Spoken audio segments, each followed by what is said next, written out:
सारे जहाँ से अच्छा हिंदुस्तान हमारा, हम बुलबुलें हैं इसकी ये गुलस्तां हमारा। प्यारे देशवासियों, 17 मार्च सन 1919 को ब्रिटिश गवर्नमेंट ने एक कानून बनाया, रोलेट एक्ट, जिसे काला कानून कहा जाता है भारतीय इतिहास में। हम भारतवासियों के सारे अधिकार, सारे हुकूक जो हैं ख़त्म कर दिए गए। हम किसी भी तरीके से अपनी शिकायत लेकर ब्रिटिश गवर्नमेंट के पास जाएं तो कोई सुनवाई नहीं थी। जब चाहे ब्रिटिश गवर्नमेंट हमें जेल में कोई भी सजा लगाकर जेल में रख दे, हमारे लिए कोई वकील, कोई कानून की सुविधा नहीं थी।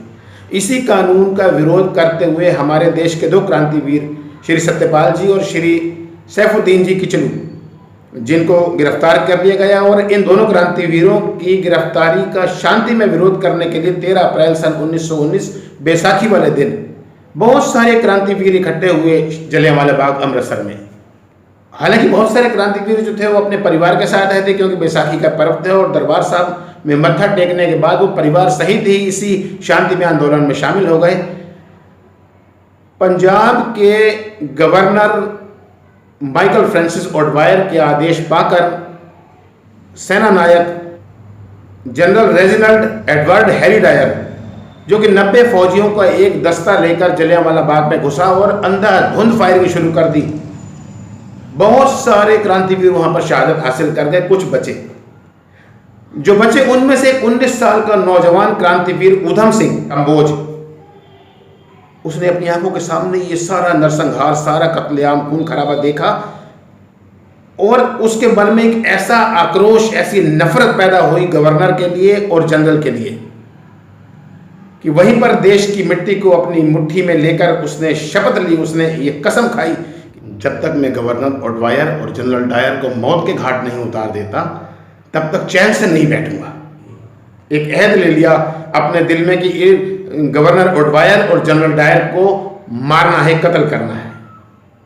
प्यारे देशवासियों, 21 साल बाद, हालांकि 1927 में जनरल डायर जो था उसकी किसी बीमारी की वजह से मौत हो गई, लेकिन माइकल ओडवायर जो 1940 में उस वक्त लंदन था, ऊधम सिंह जी पीछा करते करते सब तरीके अपनाकर लंदन पहुंच गए, और कैक्सटन हॉल बहुत बड़ा हॉल है, अब भी है, उसमें जो है रॉयल सेंट्रल एशियन सोसाइटी की मीटिंग थी, जिसमें कि माइकल ओडवायर को तकरीर करनी थी।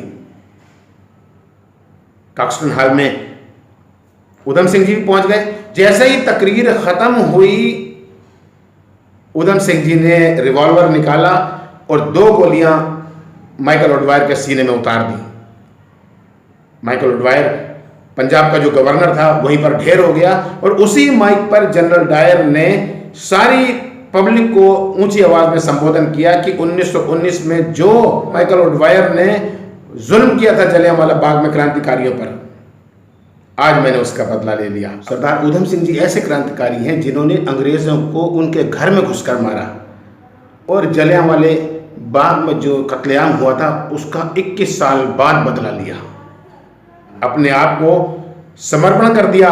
वहीं पर ब्रिटिश पुलिस के सामने क्रांतिवीर ऊधम सिंह जी पर मुकदमा चला, वहीं लंदन में ही, और उनको फांसी की सजा हुई। लंदन के पेंटन विलेज जेल में फांसी पर लटका दिया गया। फांसी के फंदे पर झूलकर ये भारत माँ का लाल हमेशा के लिए माँ भारती की गोद में सो गया। ऐ वतन, एक रोज तेरी खाक में सो जाएंगे, खो जाएंगे, मरकर भी ना टूटेगा रिश्ता हमारा हिंदुस्तान से। ईमान से, ईमान से, ईमान से, जिंदगी जब तुझको जाना, मौत फिर क्या चीज़ है।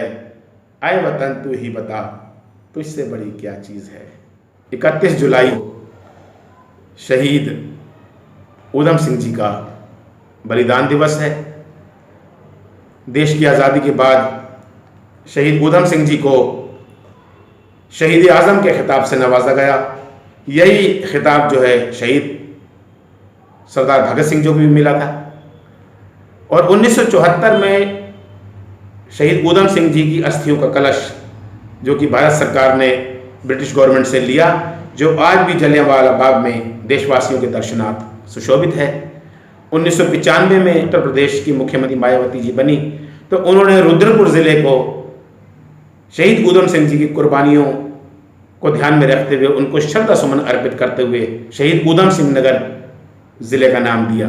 शहीद ऊधम सिंह जी के बलिदान को कोट कोट नमन, कोट कोट प्रणाम। शहीदों की चिताओं पर लगेंगे हर बरस मेले, वतन पे मरने वालों का यही बाकी निशान होगा। जय हिंद, वंदे मातरम। वाहिगुरु जी का खालसा, वाहिगुरु जी की फतेह।